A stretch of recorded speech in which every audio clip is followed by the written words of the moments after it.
Okay, so I think I have come up with and then forgotten like 7 cold opens today. Just today. Yes.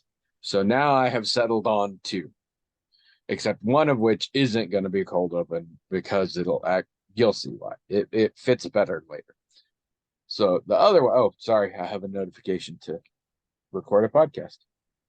Um, and that one is for you, but the first one is for all the listeners. Also for you, but I'm pretty confident in your answer. But as a stand-in for the listeners, I want to ask you, did you ever play the game MASH when you were a kid? It doesn't sound familiar. That's what I thought. It's one of those games kids play and you need friends. So I Hmm. assumed you probably never. No. Um, no, this came up recently when we were in Virginia.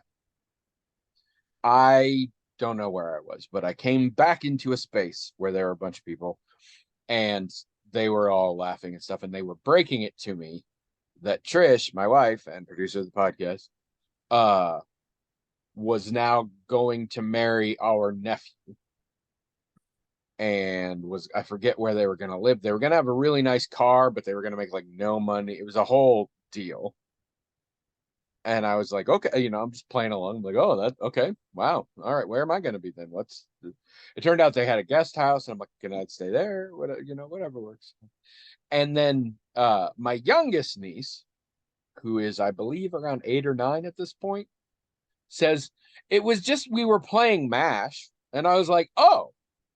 And then everyone in the room looked at me and was like, do you know MASH? And I looked at all of them and I'm like, do you not know MASH? It's a thing kids play when they're little at school with their friends. And everyone in the room, which is like near a dozen people, had never heard of it except for me and my youngest niece. And uh her mom afterwards was like, I thought something about this was familiar. I maybe used to know it, but that was it. Nobody else did. Um, so I bring this up because I want to ask listeners, please go to the blog, themagicaltalkinghat.com, or if you're watching this on YouTube, comment on YouTube. Do you know MASH and did you play MASH?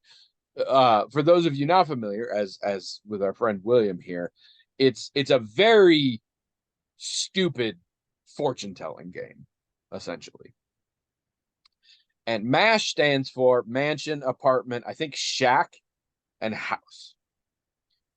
And MASH is essentially a game wherein you determine what your life will be like in the future, specifically in terms of who you'll marry, where you'll live, what kind of car you'll have, money, what there are I probably mean, variations on kids different played games like categories. this when I was a kid. Yes. I don't think they Um, called it that, but they played games and like that. you would make little lists. So like what kind of car? And you would list off like 4 types of cars Sure. and whatever. And then some form of random number generation. In our day, or where I was, it was who the proctor of the game essentially would start drawing a spiral, and the other person was supposed to the player was supposed to tell them when to stop, and then we would essentially count the rings and then use that Yeah, as a I saw method, kids do that, but they also had this little paper thing they'd fold up and they'd. which is a completely unrelated. Okay. That is a different fortune telling game, Yeah. completely unrelated to But MASH, yeah, I but saw that the also spiral thing be done yeah, yeah, lots of yeah. times. So I'm But as curious. you pointed out, I didn't have any friends, so I just had to see other No, no, people no. do it. Yeah.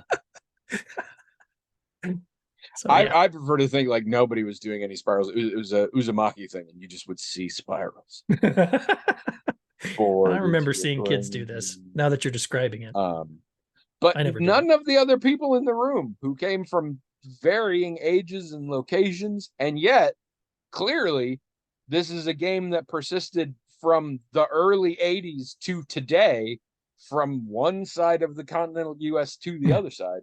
So I found Right. it really fascinating that no one else there knew what the hell we were talking about. Interesting. Yeah, but so I am curious, in a broader scope. So yeah, let us know in the comments or on the blog. Do you know? Did you know this game? Did you play it? Where were you, and what period of time was it when you would play it? Or maybe your kids played it, maybe your grandparents played it. I don't know your business.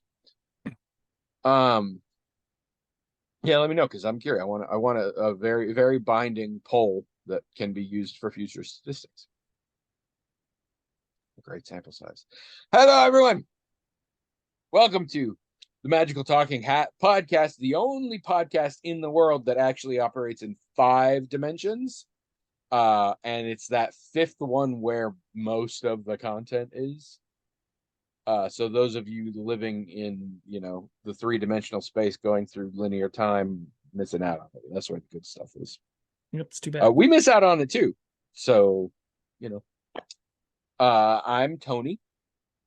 And I'm William, and this is episode 648. 648, which this brings me into my second thing, which I want to talk to you about.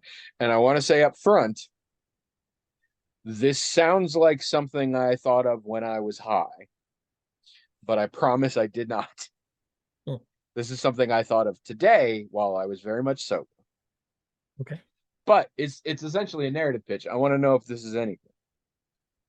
So I really like hyperdimensionality, narratively speaking. I always think it's kind of fun. The flatland idea, the fact that like your entire universe can be a minuscule amount of yourself or a thing or whatever, because there are dimensions of which you cannot perceive. Yeah, I like that too. Could sentience be divided up dimensionally? Imagine now, we're talking hyperdimensionality here, so we can adjust the numbers to whatever paradigm we want. For the sake of this conversation, I'm going to say we live in 4 dimensions. Okay. 3-dimensional physical space and 4th dimension of time. Sure. So,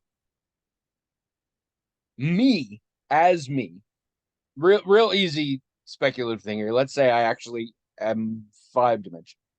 Mm-hmm. And I and no one else here perceive that other dimension. Could my intelligence have an extra dimension that essentially has its own will? Am I speaking gibberish, or is this an idea that could be used? Because I came up with this concept of like, so I'm going around and then I find myself doing things that I don't intend to do, and it eventually comes up that my higher dimensional self, for reasons I was unaware of, is causing me to do other things intentionally, not random, intentionally, for a, pardon the pun, higher purpose. Is that a thing? Does that work? Sure. I don't mean does that work mathematically? Does that work narratively? I mean, there are some people who suggest that when you get a dimension that's sort of beyond time, it starts to be difficult to talk about an entity that has intentionality and plans and whatever, because those are all time-bound things. Yeah.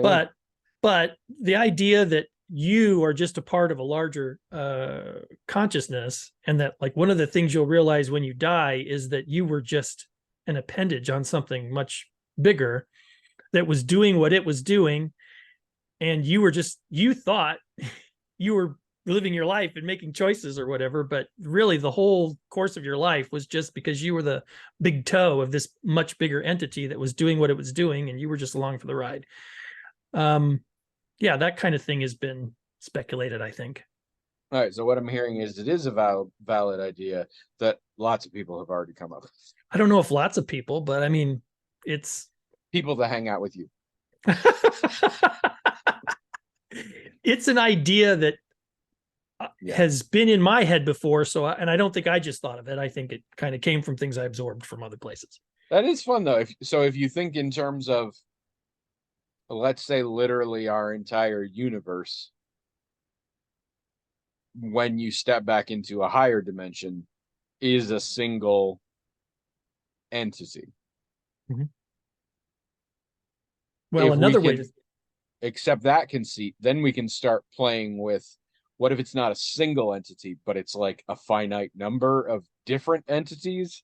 And then you get into things like these people and these planets and these things are this one entity, and sure. then the other ones. And I suppose then you get into a fun game of cosmology there. I mean, another way to look at it is that all the versions of you are actually one person.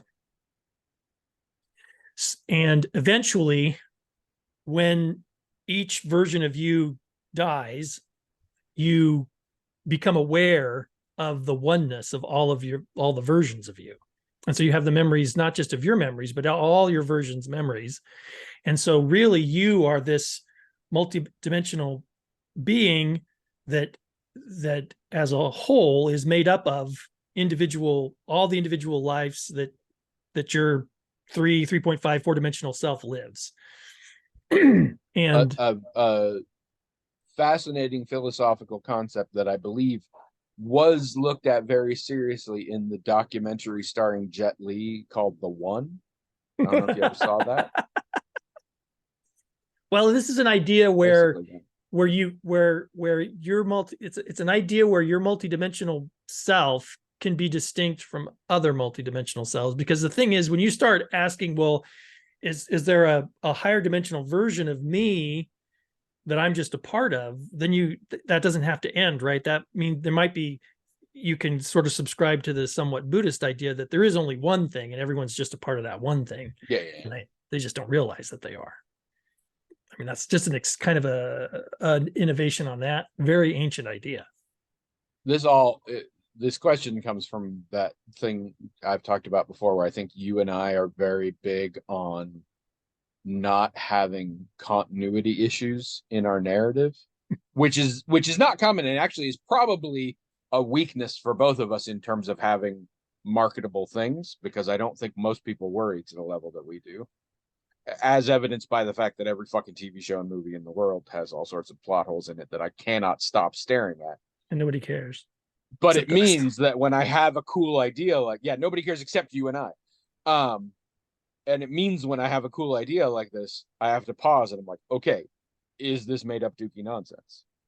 Because I would hate to turn this into something and then later somebody be like, you know what? That's made up dookie nonsense. Because there are great sci-fi stories and movies out there, even ones that I've really enjoyed. And then years later, somebody's like, yeah, but what about, and I'm suddenly like, oh shit, the whole thing is really dumb because of like this one very fundamental, why would they do that? It's like, oh, well, I think a great example of this that I can think of off the top of my head actually is the first time I talked to you about the Hunger Games. Because you were just like, yeah, this isn't how this would work. I don't care if the war's over. People would not be like, okay, I'll just send my children off to die for a TV show. No. And I was like, and I have never looked at, not that I was ever a huge Hunger Games fan anyway, but I've never looked at it the same since then. I was like, I have known some parents and some children and some people who, participated in revolutions, and I think you're right. So yeah. No, I think so. Like one of the story I've been working on myself is like deals with multidimensional stuff, and so my premise is going to be that the action takes place in a place that's higher dimension than like you and I experience, but it's like right on the edge of much higher dimensions. And then that causes certain restrictions in how people work. It allows them to do things that would look like magic to you and me, but it doesn't allow them to, they can still have, it still makes sense for them to have like time-bound personalities, and it still makes sense for it to take them a little while to get places, right? They can't just zip over to someplace, or they can, but it would take so much effort and energy that it's worth it just to take their time to get there. But I have found that when I'm thinking about these things for my own storytelling, that if you raise the dimensionality too high, not only does it get almost impossible to really conceptualize it, but you start losing all of the things that make plots in human stories interesting, like time, Yeah. the passage of time, the normal personalities of people, and things like that. You can, Well, and it's that novel I read years ago, Diaspora, that was all about artificial, essentially digital consciousnesses, and that discussed the birth of new ones and all that. And that one dealt a lot with hypergeometrical or hyperdimensional geometry. yeah. And I am glad I read that book. I don't know that I enjoyed that book. I sure as shit I never could, but also don't want to write anything like that was dense as hell, where like occasionally you would forget it was a story. Like, so you can definitely go too far. I think this is a ripe thing right now because everybody's all about independent dimensions right now. We're all about multiverses right now, not higher dimensions, which admittedly the two can go together, but they aren't right now. Everybody's all about there's this version of yourself and this version of yourself, and they're separate, but they're very similar and all that kind of shit. Well, they do go together because for you to have different universes that you can travel to, you have to go through a higher dimensionality. You have to go basically through the fifth dimension to go from one universe to the other. Doesn't mean you're going to stay in the fifth dimension or do anything there or experience anything there. No, but that has to exist, or else you can't get from one to the next. They can't be wholly independent, or else you wouldn't have alternate versions.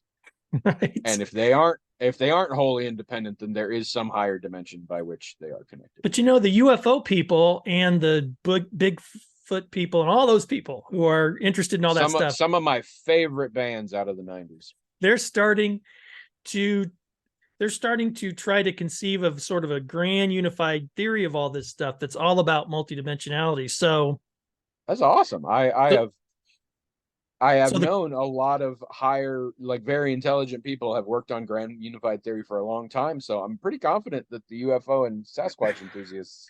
Well, so what the upshot of it is, you have a lot of the conventional view for a lot of UFO people is that, a lot of these things you read in ancient literature of godlike and supernatural things, that's actually aliens. But what the multidimensional view suggests is, well, no, it could be that what people are seeing now are actually fairies and gods. This is just how they see them. So this idea that UFO phenomena is one thing and people back then didn't understand it and they just explained it the best they could. The multidimensional people are saying, it's one thing, but it's not UFOs either. Every generation that experiences these interdimensional phenomena are conceptualizing it how it makes sense to us, but it's never what we're conceiving of. It's always this multidimensional thing that we can't conceive of any other way except by the narratives that we tell. I think I may know what seed put this in my head recently. So Jordan Breeding, who does the series recap videos that put out his new one for the month, and it's the Indiana Jones movies. And in having him recap Crystal Skull, which I saw at the time, and is one of the few movies that prior in recent years this is more common, but back in the day, me going to see a movie in the theater, I almost always walked out of the theater thinking it was at least okay.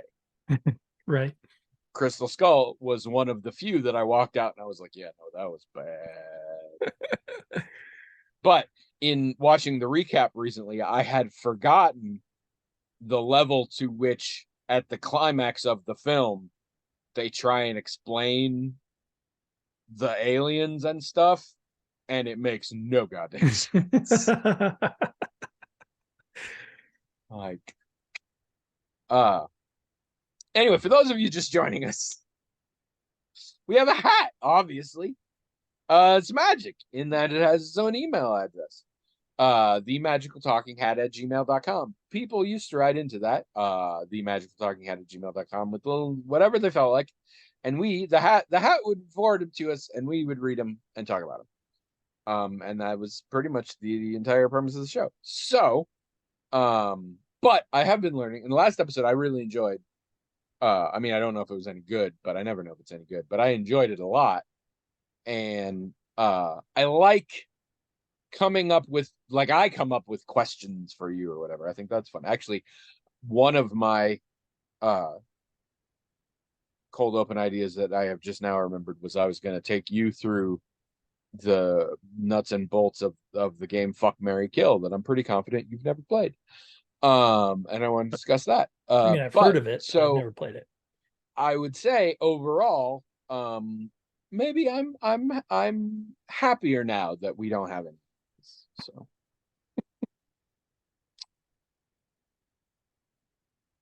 okay. That we do have one email though from Azure Town. wow. I'm sorry. You were just really, you were really in the moment there. You were acting harder than I realized. I fully thought you missed your cue. Nope, I didn't. I was because you're just smiling. You're just looking. It was creating dramatic tension. I'll tell you what it is. I'll tell you why I got this way. You weren't playing yourself. Oh. Because real life William, if I ever expressed happiness about something that you knew to not be the case, you wouldn't be chuckling. You'd feel bad. You'd be like, I probably would feel bad. Yeah. Actually, shoot, you're right. I didn't really nail that. I don't know what character you were doing there, but I don't either. So if any of you ever think that we pre-plan any of this, there's your proof that we don't, because we did that one. That's okay. What it looks like when we pre-plan. So I don't know. I think we've done it at least one other time. Don't tell them. The times we did it good will look seamless and perfectly improvised. Don't you? Anyway. Oh, also, it's not Thursday. No. It's Monday. We were recording it 3 days early. Fun fact, because I had plans on Thursday, and so that didn't work. But extra fun fact, those plans got canceled last night, but I decided, fuck it, let's stick with this. So I didn't even let William go. My Thursday will just be very open this week. So that'll be nice. It's so rare that I get a Thursday without having to fucking deal with you. So take it. All right. So how is your, I guess, half week? I don't know. How's it been? Well, I didn't go to the state fair. You know, I looked at our old. Yes, I forgot to talk about that last time. We literally recorded last time on the first day of the state fair, and I knew that, and I meant to talk about it, and I forgot. No, we didn't go. For a variety of reasons, it's not going to happen this year. I tried to look back. That's a shame. I tried to look back through our old. Like I could find the ones that should have been after I went to the fair. And sometimes you say, oh, William talks about going to the fair. And sometimes you don't, but that doesn't mean I didn't talk about it. It just means you didn't mention it. But I didn't find it interesting enough to remember. Yeah. But I mean, there have been other times I haven't been able to go. But I was curious. Well, you know, in the last 12 years, I should be able to figure out years I went, years I didn't. But I didn't like go into the actual shows to find out if I talked about it. But we're not going this year, unfortunately. But I mean, that happens sometimes. It's hard, you know, it's 100 miles away. I was about to say, it feels like it's been more common in recent years, but then I remembered COVID, so never mind. I mean, we did go last year, so that was fine. But I mean, I think the year before, aside from COVID, I got news about my surgery in July.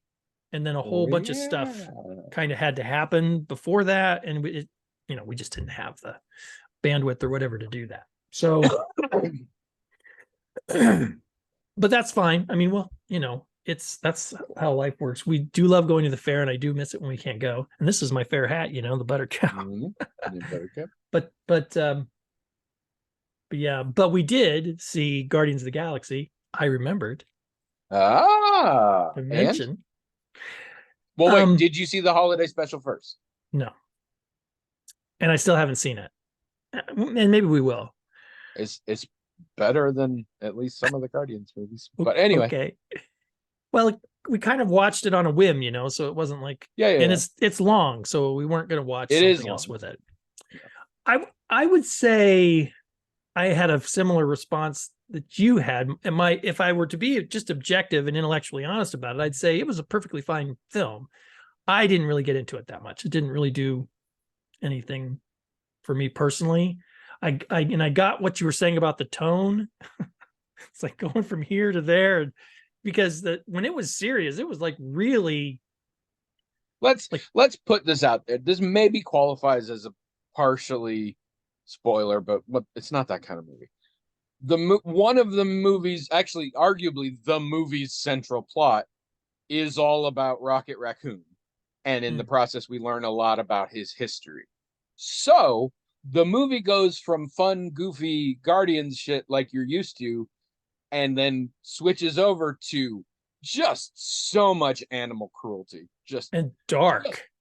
tons of real, yeah, not like I'm not being all, technically that qualifies as, and I'm like, no, intentionally very much like meant to be horrible, meant to be animal cruelty. Graphically portrayed, really. I mean, it a lot. Yeah, there's no way to get through those scenes without really, unless you're totally heartless, feeling really awful. And then, oh, now we're gonna joke around a little bit, and it just feels it's a little too much. Honestly, a lot of movies like this have some of that. It's just real noticeable here. Yeah. That sort of tonal whiplash is not uncommon in the MCU entirely, and in a lot of like action movies and things. But like I said, if I'm objective about it, it's like it's perfectly fine. I mean, I didn't think there was anything technically wrong with it. It just wasn't my cup of tea. But and it felt how'd long. the soundtrack go for you? I noticed thing to what I had. Yeah, I noticed. I mean, I might have put that in your head, so that might not be fair. But. Possible. It's possible, but I think I also would have noticed is, oh, well, here's the next song in the soundtrack. Here's the next. It's like good music. Don't get me wrong. I might want to get the soundtrack, but it seemed, it really took you out of it. Like they were really trying hard to make you hear a bunch of cool songs, and I didn't mind it going kind of beyond the time frame that you're used to, but yeah, as soon as a song started, sometimes I thought, well, another problem with it wasn't just that it was obvious they were trying to put on all their favorite songs in, basically, but it didn't always seem to fit either. Like they felt shoehorned in a little bit. Like they didn't fit. I think I would agree with that. But again, did it overall make it like a poorly made film or put together or poorly acted or anything? No, I think it was, I didn't like the second one myself personally. I didn't think it was as strong. The second was as strong as a film as the first one, but I didn't get the sense that this was a weak effort. It just didn't resonate with me. So I find this interesting, and actually it's starting to be a pattern. So I haven't rewatched any of them. So it's hard to say, but Guardians of the Galaxy 2 is one of those that, for the most part, I didn't hear about people not liking it much at the time, but now I hear it quite often from people. And the more I think about it, that's also kind of what happened with Iron Man 2. And even ones that I felt strong, like the second Thor movie. It didn't get a lot of shit when it first came out. I hated it, but it didn't get a lot of crap. But now people talk about it like, yeah, oh, oof, it was terrible. Like the second movies, which makes me nervous for Wakanda Forever. Although again, I wasn't that into Wakanda Forever. So, yeah, so I think this might be a thing. Well, overall, again, even though I didn't really like the second movie very much. Now that I can think of it as a trilogy, I think it's a pretty respectable trilogy. I mean, there are a lot worse trilogies out there. Oh yeah. I would say the Guardians movies are still some of my favorite MCU films. Yeah, I mean, like, I don't think I'd ever like purchase them and like watch all three of them together or something. But if someone was over at my house and they wanted to do that, I think I could enjoy really all of them, even the second one, even though, like I said, I didn't like it very much, but as a part of a trilogy, as part of a journey from the beginning to the end, I think I could do that. I think that would be fine. Now, like if I watch Indiana Jones movies, I won't watch anything except Raiders and Last Crusade. Last Crusade. Like Yeah. I have tried to watch Temple of Doom many times. It's just terrible. I mean, I to me, it's every bit as bad as the last two Indiana Jones movies, and I won't watch them either. So it's too bad. But I didn't see the second one for a long time, and kind of wanted to, but I think also I was young enough. I think maybe I thought it would be a little scary. I don't know. And then I got older and realized, oh no, it just sounds awful. And then as time got on, I was like, yeah, no, it's definitely awful. And there are people who love it in a very nostalgic way. Oh, if you sure. are at the right age and temperament of humor when it came out, it was awesome for you. Weirdly, if you were probably a boy of about the age I was when it came out, perfect. I didn't happen to see it. But then again, there were a lot of things that boys my age liked that I didn't like. But it's some garbage. And also like in a whole series that is incredibly culturally problematic, like from jump, Temple of Doom is the worst offender by a healthy margin. I mean, I didn't like it. I saw it in the theater when it came out, didn't like it. Yeah. And part of it was they made Indiana Jones. So in the second movie, they change his character a little bit from the first movie, where he's kind of an opportunist and he's like all about the money and stuff. In the second movie is technically a prequel. I think that's true. Yes. No, it is. Trust me, I've just watched twice the full recap of all 5 movies on YouTube. It takes place the year before, which is especially funny because the other 2 leads in that movie are never mentioned again. So they presumably died off screen in between. But it still doesn't make sense for his character arc or anything, because in Last Crusade, they show him as a young person being concerned about this should be in a museum and all that stuff. And what weird thing did he go through that turned him into a complete mercenary? Nothing. It doesn't make any sense. And the plot doesn't make sense. And it's just perfectly dumb. I'll tell you what, again, watching these has done for me and made me realize, and you might not like this as much because I definitely don't think you're going to at least fully agree. Indiana Jones, Nathan Drake, Lara Croft. These are all a particular type of character that I never need to see again because they are a romanticized version of some colonizing imperialist bullshit. Like all of those people, apologies to Lara Croft, are awful, are terrible in some very fundamental levels about how they live their life, what they do for a living, and what their goals are. Now, within that, there are subcategories. Like, even if you think that's a cool kind of person, Indiana Jones is a very bad version of that.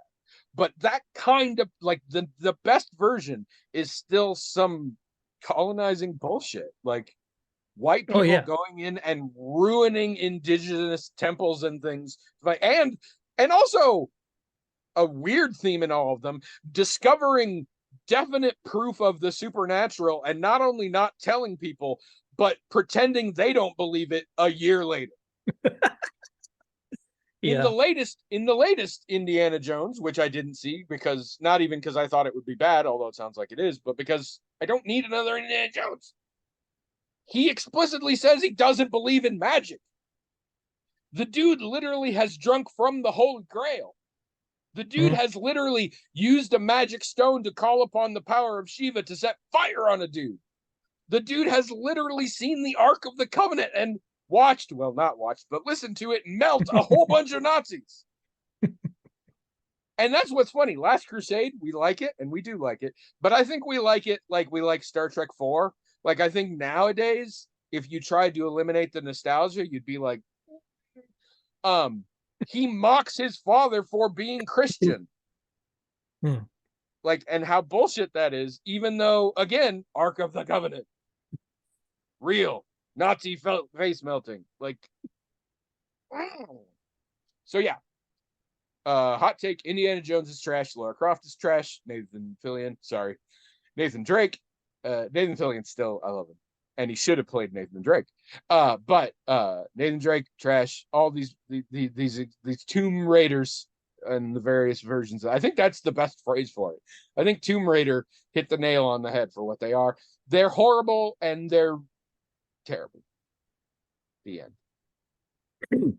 Yeah, I mean, they, like you said, they ruin sacred sites to get specific artifacts that they think they are entitled to own, even if to put in a museum. Which museum? The British Museum? You know, it's like, yeah, well, right.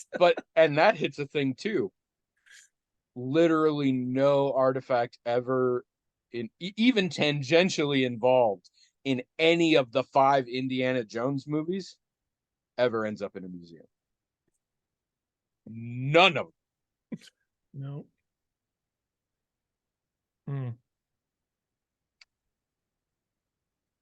We've got our best men working on it.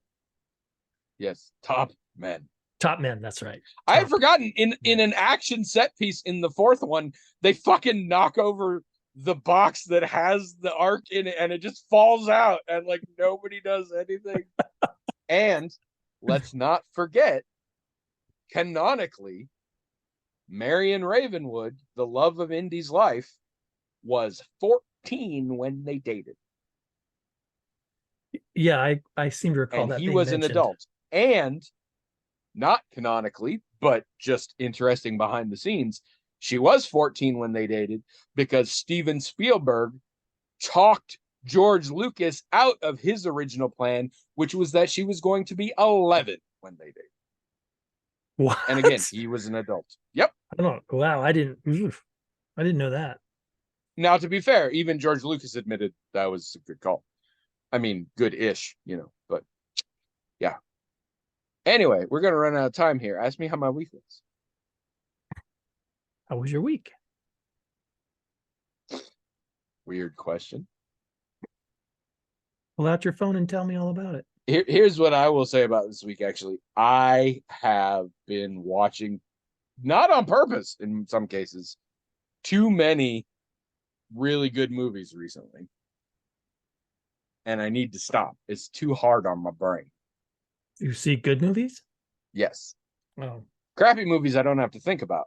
Good movies have me considering all sorts of things and talking about other people with them and all sorts of stuff. And I've done a whole bunch in a row. Excuse. Yes, thank you. We're podcasting. You can be on me. You can't be on the computer. You're gonna hit a button and then ruin everything. Anyway, so we already talked about Gaslight, which was really, really good. Since then, I have seen 3 more really good movies. And it was such a weight on my brain that last night I rewatched Babysitter Massacre, which is a terrible movie that I don't recommend to anyone, even people who like terrible movies. It's not so bad it's good. It's just bad. Don't watch it. But anyway, so, well, the big one, and I told you about this, is, well, and we knew this was coming. The night after we recorded last, we went and saw the Barbie movie. Yeah. I forgot you told me that. It's real good, y'all. It is real good. It is better than I expected. I would say it is better than I hoped. Also, among the 6 people going to see it, all of us, involved a gentleman about my age who didn't really want to see it, but he was like, okay, and a 13-year-old boy who very much did not want to see it and essentially got dragged to it. And afterwards, all 6 of us agreed that we liked it, including them. It's even hard to fully explain it. I'm really surprised Mattel signed off on all of it. And Mattel is featured heavily. Obviously, it's a Mattel property, but Mattel is featured heavily. Um, I was like, afterwards, I was like, I don't think this makes me like Mattel better, but it makes me realize Mattel's probably more business savvy than I give them credit for. And Trish is like, no, I just assumed there was a lot more stuff in the script that was much more out there that Mattel axed I don't know. earlier. I mean, Mattel's Because board actually has several women on it, so not in this movie. I know, not in the movie, but in real life, almost half of the board Yeah, is yeah. women. Have you seen it? I haven't yet. No. Okay. Um, it's very funny. It is upfront about issues of misogyny and things like that. Right. It is not perfect by any stretch. It suffers from, I think, still having to sort of be a mainstream movie in a lot of ways. But it is imperfect in ways that have broached a lot of discussion, which I like. So we talk about how good it is, and I'm like, I didn't really like this, and then somebody else will be like, yeah, I guess whatever. And I will say it's sort of near when we're sort of finalizing the film, it does what a lot of mainstream movies that try and take a somewhat progressive stance do, where it's like, oh, now we have to sort of diffuse it and water it down so nobody leaves too like offended, you know.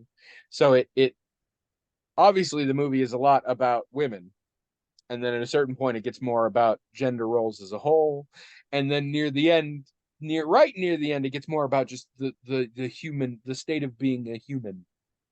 And I'm like, you, you could have just like, you didn't, why do we have to, you had a thing, why did you have to be like, no, this is like, yeah, it wussed out a little bit near the end, but these are small criticisms. I would not have expected a movie like this to be this progressive, to be this feminist, while being good. And I have to be careful with this one. I respect and love him in his ability to act. This might be the best Ryan Gosling performance to date. I mean, you're not the first person to say that. Now, the more I have thought about it, what I think it may actually be is this is the least like any other Ryan Gosling performance I have seen. And I have never particularly had the belief that Ryan Gosling has a lot of range. And this is very different. Um, Also just a fascinating cast. There are so many people in this movie. Including, I hadn't realized, America Ferrara in a pretty large part, and has really, I really like her, but I also feel like she's a little bit been typecast since day one. Like, because she started on Ugly Betty, and then Superstore was one of her big ones, and then she's in movies like this, and she always is basically sort of an aggrieved woman having to navigate the fact that she is not society's ideal, I guess. And she does it real well. She has a monologue in this film that, mark my words, every freaking theater kid is going to be, boys and girls, is going to be using this monologue for their auditions for years to come. Because it's just too good. So yeah, it was a really fun time. Also, just the other day, I actually had been napping and I woke up and my wife is watching the documentary about Robin Williams. That's from like 2016 or something. I think it's called Robin Williams Come in My Mind. Get it? This is a funny joke, whatever. And I didn't watch the whole thing. I came in at the point chronologically where he, the character of Mork first showed up on the episode of Happy Days. That's when and actually the origin story, that's kind of interesting. And went from there. And it's very interesting. I have always felt a very strong connection to Robin Williams. In my younger days, I was frequently compared to him because I was the goofy, funny one. And then he sort of got older, and I didn't think of myself related to him so much. His career changed and interviews changed and the kind of roles he wanted changed. But he's 26 years older than me. So I eventually hit a point where I got old enough that now I did kind of get it again. Mhm. And then of course, and he did that with some stuff I did. He had Parkinson's. I didn't remember, or maybe didn't know this. But in later years, it was like he developed Parkinson's. Coincidentally, I did go home this weekend. My mom's birthday's on the 12th, and we often get together, to celebrate her birthday. Mm-hmm. And he was brought up in our conversation, and we talked about him, committing suicide or whatever. And Dad said, "Oh, but he had." I can't remember. I didn't think it was Parkinson. Whatever Well, it he had was. a few things, but he also had Parkinson's apparently. Yeah, the implication in the conversation was that this was what led to him deciding to take his own life, and I hadn't heard that until then. There is some implications that his suicide was, and I mean, one could argue this is always the case, but like very deliberately neurochemical based and not like a decision he made. Oh, interesting. But it's one of those things that's very hard to ever verify. At least this documentary seemed to sort of imply that. But I learned a lot I didn't know about him. But again, I don't have a lot of the issues he had, but have some of them, and a lot of the mental health issues that they talked about, and people who knew him and talked about, like when he was in public versus private and all that, like still resonate really strongly. It's very strange, but I don't know if you remember this, but one of the reasons we were talking about him was I brought up remembering when he was first getting famous.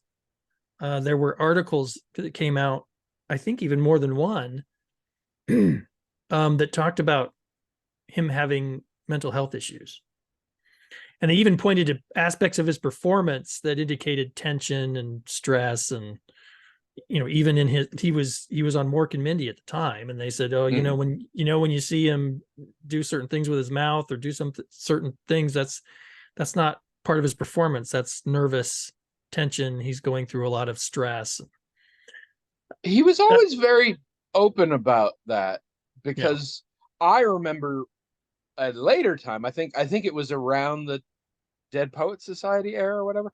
I remember reading an article about how, yeah, if you hung out with him in private, he's just a completely different guy. And that also broached on like he has these mental health issues, and so he has to sort of turn it on and turn it off and that kind of thing too. And lots of good interview. Obviously, Pam Dauber's there, and other, but like a lot of stuff with Billy Crystal and things like that. Um, it's just very interesting. But also, we watched the 1961 Paul Newman starring The Hustler. Oh, I think I've seen that, but it was a long time ago. Probably 1961. I had not. Here's how we got to this. So recently, pop into my head the movie The Color of Money. I saw it a very long time ago. I remember enjoying it. Had a Paul Newman as an older pool hustler, and he sort of takes under his wing of young and not as famous at the time, but still kind of famous, Tom Cruise as the young up and coming hustler. That's literally all I can remember about it, except for Werewolves of London playing while Tom Cruise is playing pool. But I remember liking it, and Paul Newman, the hell, and young Tom Cruise, all sounds great. Like, we should watch that. Trisha's never seen it. I should have Trish watch it. So I said, let's watch it. And she's like, oh, I think I have seen it, but it was a long time ago. And I was like, well, me too. Let's watch it. So we're on the Roku TV trying to figure out where it is. Do we have to pay money for it, et cetera, et cetera. And in the description, it mentions it's a sequel to the 1961 movie, The Hustler. Mm-hmm. And we're both like, it is? Have you seen The Hustler? No, I haven't seen The Hustler. So then we're like, well, maybe we should watch The Hustler first. So we watched The Hustler. Okay. Holy shit. Why are we not all talking about The Hustler? I mean, we did when they made that Tom Cruise movie. Everybody was talking about how it was a sequel and about, wondering if it was going to be worthy to Well, that and movie. the weird thing now is actually near the end, I'm like, I think I remember some of this being referenced in The Color of Money. But I Oh, mean, it is a very long, it's like 30 years between them or whatever. So it only, I mean, it's the same character Paul Newman is playing, but it is a long time away. So the plots don't have a ton to do with each other. But it's an insanely, amazingly well done film. Like, and also it has a bunch of people in it that you, if you're like me, know very differently than you do here. For starters, I suddenly realized I've never really seen young Paul Newman.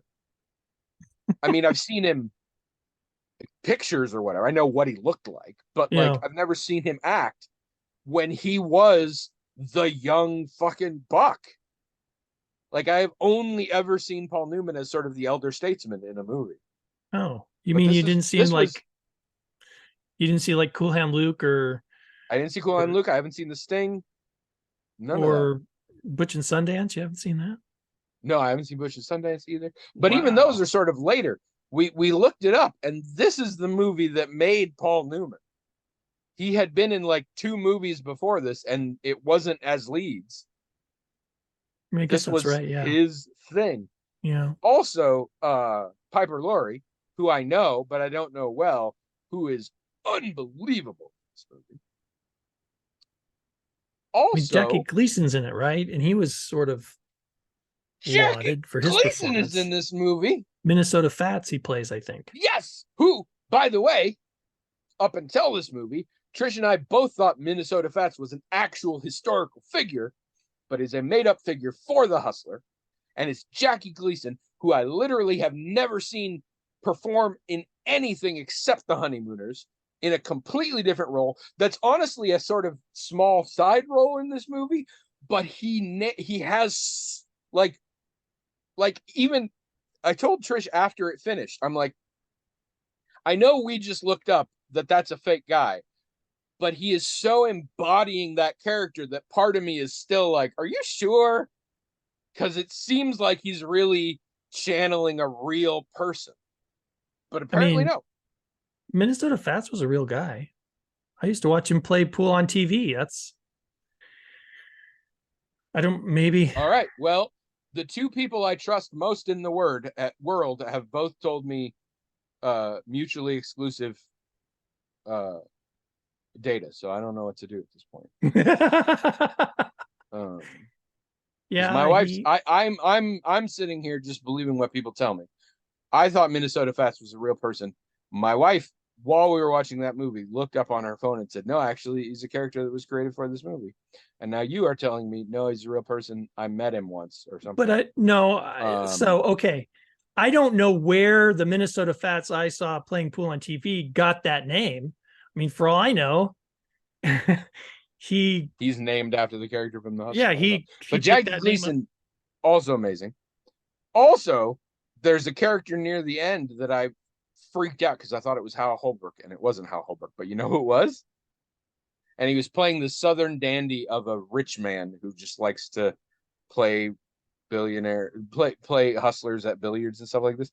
It was the freaking mayor from Jaws, but like way young. But the most amazing thing in this movie, George C. Scott. Mm-hmm. George C. Scott giving a performance unlike anything I have ever seen in my life, and making me realize while I have seen quite a few George C. Scott films, they were all much later in his career. I have not seen a lot of early George C. Scott, and I really want to now because it was amazing. And again, it's one of those very thought provoking movies. There is a lot of misogyny in this film for all that there's literally one female character. Um, but some of it is very intentional, like, and it's supposed to be horrific misogyny stuff. Some of it, I think, is the time period in which it was made. But it's kind of like Piper Laurie's character is incredibly three-dimensional and is so it is as nuanced and detailed as Paul Newman's character, if not more so. She could arguably be the most realized character in the film. And I noted it because there is a certain scene in which she is not present and other people are talking about her, and they are talking about her personality and things like that. And I remember they would say, like, oh, she's the kind of person who's like this or whatever. And I would be like, yeah, she really is. Because after 2 hours, I had understood enough of a character that I was like, yeah, that's accurate. And it's why I also have a lot of the ending of this movie. I do not understand. I have witnessed and participated in a lot of conversations on the internet about film in various different capacities, themes, motif, types of whatever's, actors. Da, da, da, da, da. I have never heard anyone in any of these discussions mention the end of The Hustler, and I do not understand why. It is an absolute kick to the head of an ending, in my opinion. And it is one that I have been pondering for days, and I still don't entirely know how I feel about it. How does this not come up in more conversations about film? This movie is amazing. You could do a semester class picking this movie apart. Oh, I'm sure. Also, from a film perspective, it's gorgeous. It's filmed impeccably. The shots are lined up in such amazing ways. Apparently, the director is just a hard ass in terms of his vision. I forget what other stuff he's done, but he basically makes movies that have a point, and he's gonna make it whether you like the point or not. Like he is an auteur in a very, and not like he's hard to work with or anything, but like this, I will, in some ways, I think this is a surprisingly feminist movie in a lot of ways, and in other ways, it's very much not. But all accounts are that this is very deliberate on the part of the director. I wish I could remember the other stuff that he's made, but because Trish knows him and she was talking about some of the other ones. It's amazing. We used to watch pool on television. We went to Des Moines once to watch Willie Mosconi play, and he was sort of the arch nemesis of Minnesota Fats. Again, the guy that I knew as Minnesota Fats, like, and I watched television, that's what he was called. He very well could have gotten that name from the movie. I mean, because 1961, he very well could have gotten it from the movie. So, like you said, it was made up for the movie. And then since he was this guy that they called Minnesota Fats was a big guy and a pool player. And I think he just kind of got that name probably. But yeah, he was on television playing pool. Dad used to watch pool and bowling and all that stuff, and we watched that stuff. And again, Willie Mosconi was in Des Moines once, and we went to watch him at a store that sold pool tables. But I never did see Minnesota Fats in person. Just so everybody knows, the movie's not really much about hustling pool.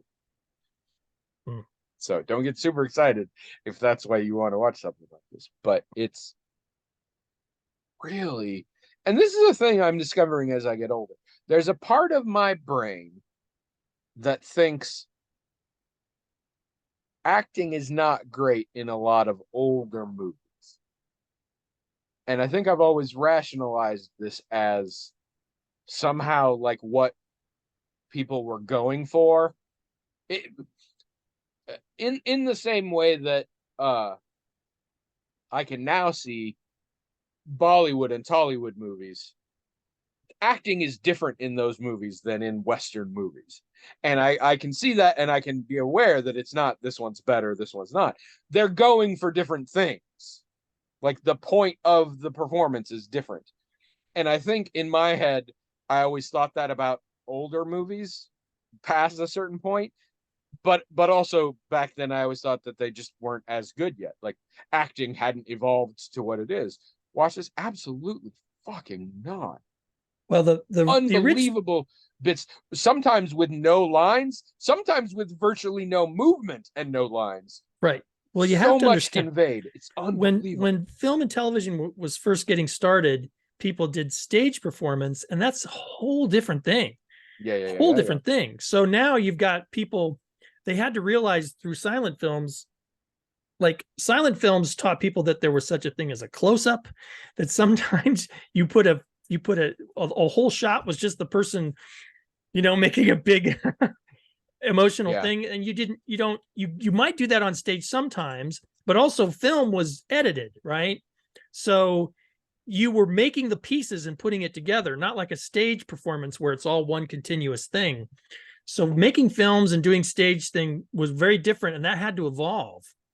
Yeah. And a lot of times you had to get the actors who were coming from silent film or coming from the stage didn't translate very well to the film, which was very different. There's a classic thing nowadays of musical theater versus non-musical theater versus movies versus TV. All of them you have to adjust slightly. But a little this bit. also has levels in it. Like there's a point in this film in which one major character whispers something to another character, like to another main character. We never find out what that was. It's never referenced, or it causes a lot of reaction. And actually it caused me to assume some things about how things would end that didn't happen. But now I'm just like, in light of what did happen, what did that person say to that other person? And I'll never know, but it worked really well for that. Also, tiny side note, but I just thought this was fun. There's a scene early on, and this guy shows up and he's talking to Paul Newman's character, and I'm like, Trish and I do this a lot nowadays. We'll be watching something and we're like, that is somebody. By which we just mean that's an actor that we know. But frequently we can't place it. We're just like, that's somebody. And I was sitting there, I was like, that's somebody. And Trish isn't really paying attention to me because apparently it's not Gerard Ibis movie. And I'm watching, I'm like, he's not. And my brain keeps wanting to go Abe Vigoda. I'm like, it's definitely not Abe Vigoda. But I'm like, maybe it's another one of those like guys in the back of The Godfather. There are a whole bunch of actors that you don't know their first major thing was as like a small part in The Godfather. Abe Vigoda, Paul Sorvino, whole bunch of guys. Anyway, so I'm like, is it that? No. And then I'm like, screw it. I have to get on IMDb and look it up. And as I'm typing in it, I'm looking at the screen. And then I'm like, and keep in mind, this is from 1961 in black and white. I'm like, is that the dad from My Big Fat Greek Wedding? And guess what? It was the fucking dad from My Big Fat Greek Wedding. Well, I don't even remember that guy. Right? Of course not. If you had asked me to picture the dad from My Big Fat Greek Wedding, blank. Absolute blank. Although you should appreciate it because it's a Greek man named Gus. Oh, Gus. But of course, that's his name. I would not remotely have remembered him. And so I was really tickled that I could tell, and also weirded out that in the course of like 40 years, he basically looks the same. But also different, like, goes without saying, totally different character, totally different voice, totally different accent. And the scene in question, which gets referenced a lot throughout the movie, takes place in, they don't specify that it's Iowa, but it's the middle of the country and it's Ames. So I feel like probably Iowa, yeah. Right? Huh. And it not only does a major scene, actually several scenes, but a major set piece happens in Ames. We later reference several times, like, I remember back in Ames. Like, yeah, so Ames is a thing. I don't remember that. Give me Azure Talon's bullshit. We're running late, but I feel bad that I didn't answer it otherwise. So because I had so much to say about kind of everything. The subject line just says tarot. Like tarot root or like tarot cards? Cards. Tarot. Tarot. And he says, there is no greeting. Although maybe that is a greeting, so maybe that's an ironic. Anyhow, I'm not going to sleep tonight pondering that question. I'd like to know if I can make a side hustle doing tarot readings. What? You just reminded me. Classic Simpsons. Lisa becomes a beauty queen or whatever, and they don't like her, and so they want to boot her out. And they figure out how to do it because Homer filled out the application wrong, because in the section marked "Do not write in this section," he wrote "Okay." So there is no greeting. Makes me think something like, "Oh, really? Well, then what was that?" Sorry, go ahead. He says, I'd like to know if I can make a side hustle doing tarot readings online. Each of you, please give me something on your mind you would like the cards to help you clarify. I will send the results as an email once I have heard them. The great and powerful Azure Talon, mistress of 2:20 a.m. to 3:05 a.m. Don't get that last bit. I don't either. No, Okay, you so- can't do a side hustle in tarot readings because you didn't discuss charging at all. And as far as I know, nobody does side hustles for free. It goes against the very concept of hustling. Well, unless we give him our question and he says, I'll tell you the answer if you pay me Very 250. possible. And then we'll say, you're not Azure Talon. You're the Loch You're the Ness Loch Monster.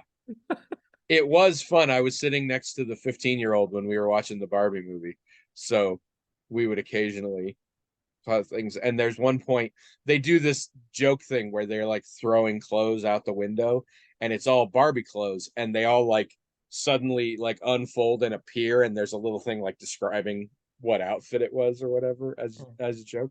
And there was one at one point, and I just lean over to him and I'm like, you would rock the shit out of those palazzo pants. And then later there was a thing where they had a different article of clothing, and I was like, I'll bet you they're actually going to market that in real life, and I'm thinking about getting one. And he's like, oh yeah, you would slay it. But what's also fun is there was a trailer at the beginning of Barbie. There were a lot of trailers, but one of them was for Illumination Studios, their latest animated thing. I forget what it's called. It's about some ducks that decide they're going to try flying south for the winter and fuck it up and end up in, I think, New York, in a big city, and hijinks ensue. We're watching the trailer. On the other side is Trish, and I'm listening, and the dad duck, his voice is familiar. And I turned to Trish at the same time she turned to me, like, is that Kumail? Oh.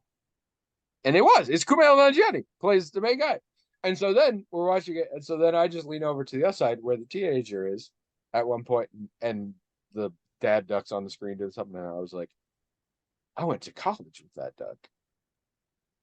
But you have to understand, these are my nibblings, and so they are used to my bullshit. Didn't even phase it. He's like, oh, like, because I'm full of lies. But then I said, well, the voice actor, at which point he realized I was talking seriously. And he's like, oh, really? So when it was me just claiming I went to school with that duck, with a duck, fine. But that duck's voice actor. Oh. Anyway, I don't want to address this at all, but I want to use this as a springboard. Talk to me. Oh my God, I sound like my father. In 25 words or less. Sorry, that's a joke for Trish, who doesn't listen to this podcast. Talk to me about your feelings about people who do psychic readings, divinations, things like that for money. How do you feel about that practice? Ethically, I guess. Oh, ethically, you're asking. I guess. I guess that's what I'm asking. I mean, if you have feelings unrelated to the ethical implications, feel free to share them. But well, I do believe I've been acquainted with people who do it, who I'm pretty sure believe in it, right? Mm-hmm. And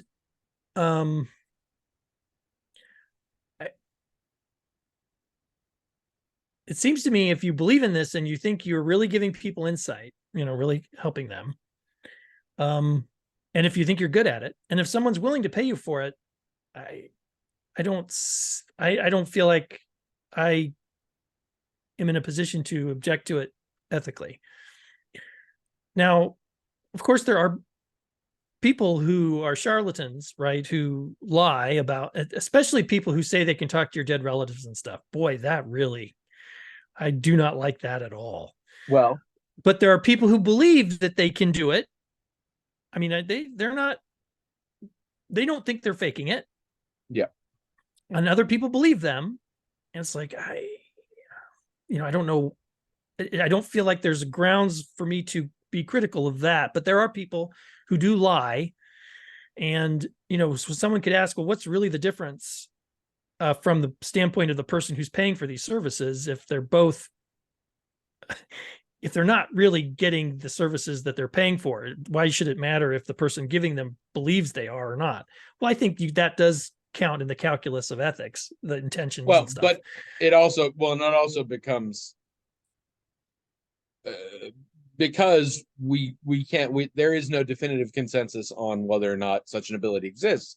Right. It's the equivalent of saying, hey, William, I'm going to sell you this DVD of a good movie for $10. If I believe it's a good movie and I sell it to you and you're like, yeah, it's a good movie, You're thinking nothing wrong with that. Yeah. If I think it's a shitty movie and I'm trying to unload it on you, then it very much is a different thing, even if you feel exactly the same about it. Yes, exactly. That's right. But, I think so too. All right. So I think I agree with all of that. But I want to throw something in the mix here. We'll set aside people who genuinely think they have psychic abilities. Okay. Although I think within that, there is an argument, and I have known certain spiritual traditions that believed in that sort of thing and actually believed it was really ethically inappropriate to charge for that. Yes, that's right. I've been familiar with that too. But I can also very easily see arguments in that. And there's arguments for a lot of things like that. Should you charge for this? Should you charge for that? I don't know that that's. I'm going to get paid to be a therapist. I'm getting paid to help people with their mental issues. I mean, but I don't think that's a useful argument to have just on the subject of divination, nor is it one that we can possibly tackle at the moment. But I do want to throw this one to you. So I'm a diviner. I'm psychic. I'm a Long Island medium. Which is a medium with 3 different kinds of liquor in it. But it just kind of tastes like cola. It's great. Gets you real fucked up. I know I'm not. I know I'm making this. I'm being sneaky, and I'm charging money for it. And you're like, Tony, I know you. You don't believe in this. You're charging money. The fuck? And I say to you, I am charging for a legitimate service I give, which is to give these people a sense of hope and a sense of closure. I don't tell them, how to spend their money, how to invest their money or what job to take or whatever. I tell them that their dad is in heaven now and is very proud of them, or that they're at peace or whatever. And that is something that helps them. Not unlike you and your vaunted therapy, William. Right. So how do you feel about that argument? Okay. For the sake of this, if it helps, pretend somebody less smarmy and awful than me is the one making the argument to you. The fact of the matter is, I do see my profession as being the successor of things very much like what you're talking about. I mean, history is full of people that, we look back and call, shaman, witch doctors, whatever you like. And many times, some of those people would just tell people whatever they wanted to hear. And they get paid. It was exactly whatever they thought would be useful. If we want to be really charitable, whatever they thought would help. Yeah. Of course, and I'm not saying that people in past generations who thought they had powers didn't believe it, but even some of those people knew that sometimes it wasn't about power. Sometimes you just said, oh, if you go out into battle today, you're going to be successful. They didn't really know, but they knew that if the person went out confidently, that was going to improve their chances. And if they were dead, successful, they probably couldn't come back and complain. Exactly. They couldn't complain if they were killed, but if they came back, they could celebrate this person. That kind of thing happened. Is it bad? Is that bad to help give a person confidence and in positive feelings while they're possibly going to their death? Or as you were pointing out, to tell someone, hey, your father's in heaven and they're proud of you, and that person has a better opinion of themselves and can live a better life after that. In other words, do the ends justify the means in these cases? And obviously, even though I think my profession is the spiritual successor of some of these things, of course, Interesting phrasing. The ethics of my profession would prohibit things like that. But that's just the culture we live in now. That doesn't make it right or wrong. For start, I mean, that's the big one. I assume you would never lie to a patient. Or maybe, would you? Are there schools of therapy where we do that? There are therapists who have done that. I mean, famous ones. Well, I mean, yeah. There are therapists who have done a lot of stuff that even on this podcast, I'm not willing to talk about. I mean, when famous ones who did it as part of therapy, and they're like in their own books, they'd write about the case, and I said this because I knew that the person would do this. I don't think anyone today thinks that even some of them don't think that was a smart way to go or a good thing to do. Yeah. So yes, lying in general, even lying in a way like, let's say you're dealing with a delusional person. There's some debate about whether or not it might be therapeutic to, at least in that moment, sort of slip into their delusion to kind of meet them where they are and maybe pull them back. But I think the general consensus is you don't do that. You don't.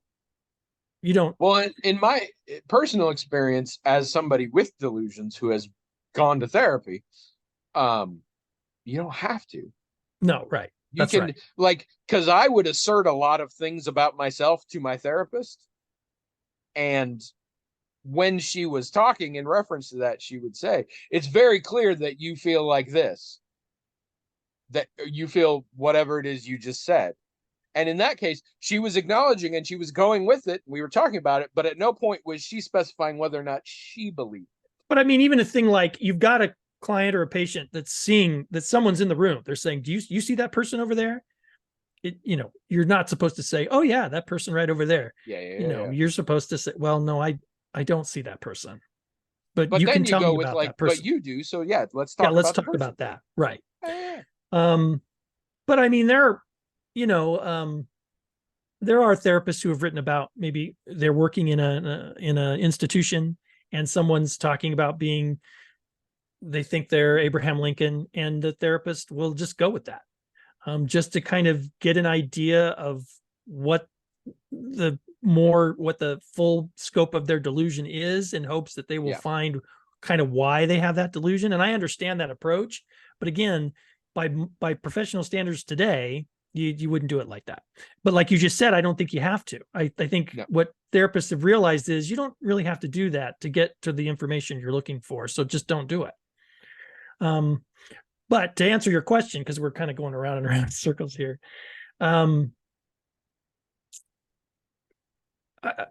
it kind of, because I think that person, whoever they are, can be helped in a less deceptive way, right? Because that's part of it. I mean, I see the ethical argument that's being put forth here, but it kind of presumes that this person can't find relief from this thing without having some kind of delusional belief or without being lied to or whatever. Yeah. And since I don't believe that's true, since I believe there are other ways that this can happen, I see what's happening more as a way to line your own pockets than to really help this person. Well, which is where I end up. And this may be another one of those things where you and I have the same opinions about things, but coming from different perspectives. To me, it's about intent, and that's not something I can verify. But in a purely hypothetical, ethical argument, if I, the psychic, am like, I'm giving hope to this person, I'm giving peace to this person, is that ethical? To me, if I'm doing it in order to give them hope and peace, and I happen to be charging because my time is spent doing this kind of thing, and this is how I need to earn my living.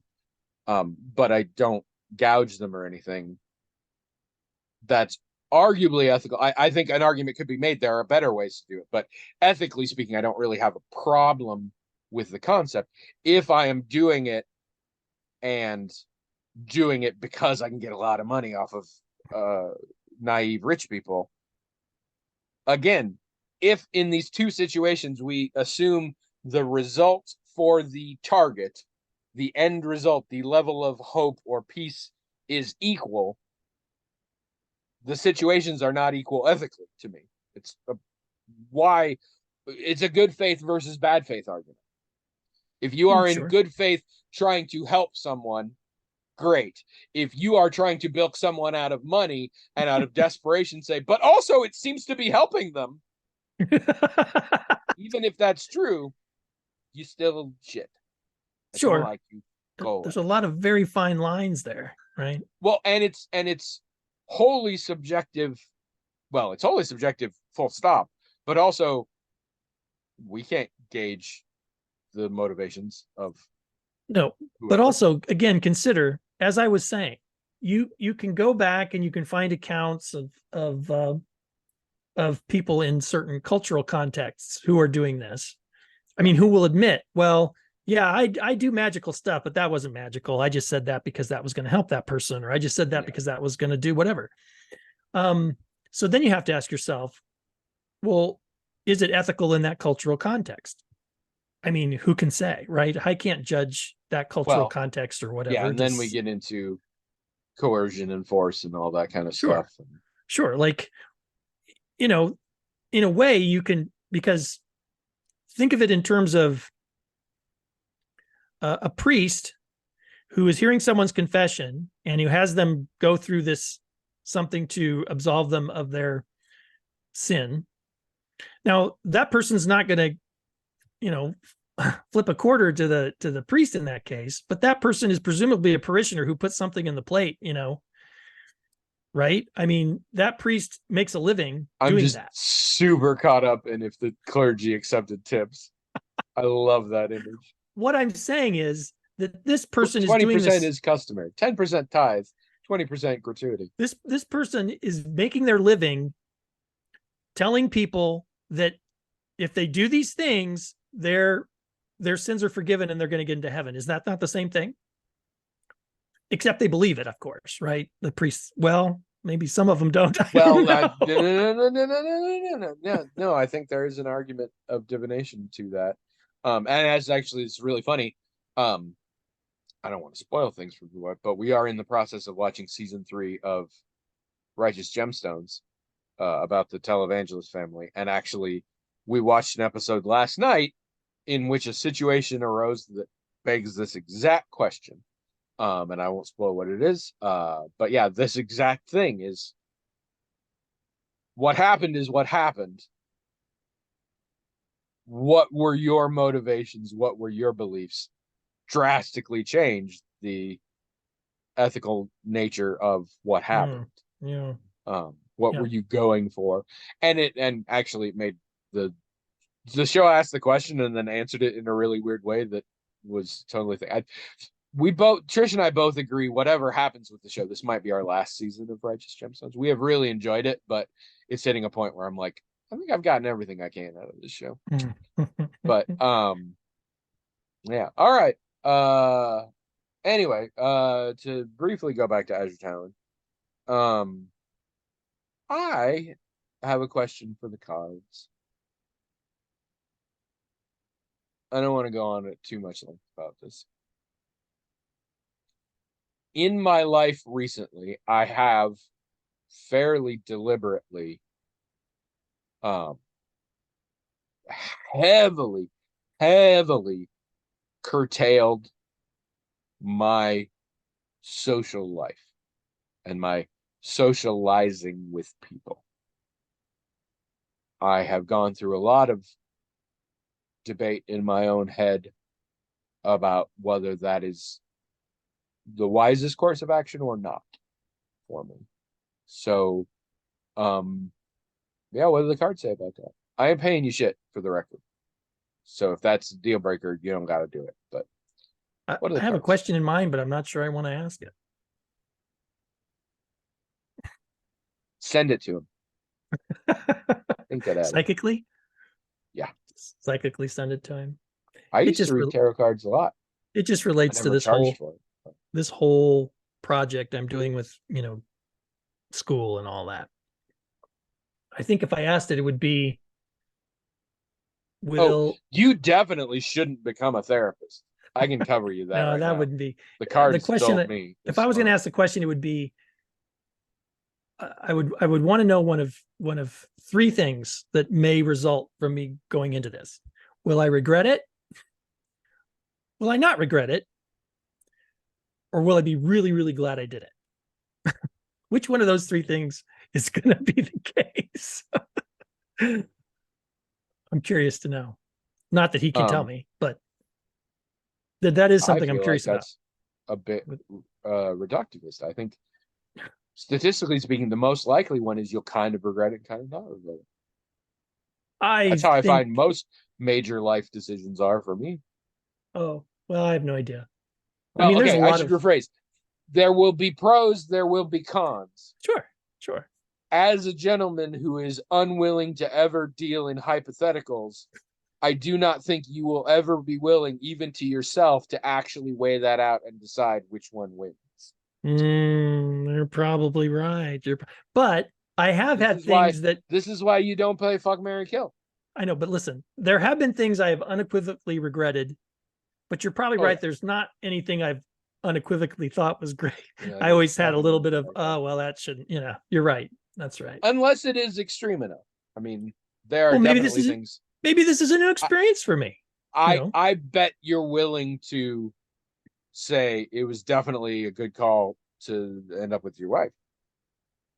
Yeah, there's no ambiguity there for sure. See, and it's not that it's perfect. It's not that Right, there right, aren't downsides to it, but yeah, right, right, there right, are right. things. So you're right. If you really, really, really are pleased that you did it, I guess that does count. But I feel like the world in between. I really want to get on this fuck Mary Kill thing in the future. We'll have to get back to this. I know you hate it because it has that word in it, but this is the thing. It is a construct for a hypothetical consideration that doesn't have to involve anything involving sex or death and doesn't even have to involve people, that I think is a very interesting thing to play with, but we should talk about it another time. Because I've Mhm. seen people do fuck Mary Kill with abstract concepts, and that was what made me realize things after that. Yeah, it's a deal. But we'll talk about it another time. If you want to play fuck Mary Kill, I mean just go do it. I don't give a shit. Whatever. If you have feelings about how unethical Azure Talon is for charging us to read tarot cards on the internet, which means he's not even doing it. He's making shit up. He's playing a little game of MASH by himself and then decide, I don't know. Go to the blog, themagicaltalkinghat.com. Or if you're on YouTube, comment on YouTube. And tell us your thoughts on that. I do want everybody to tell me if they know the game MASH. I am just curious how that proliferated. Also, please write in themagicaltalkinghat@gmail.com with anything that you want. Don't feel scared. It's just email. It's fine. And also, it'll be a week and a half for us, but for you, it'll be a week. Listen again next week.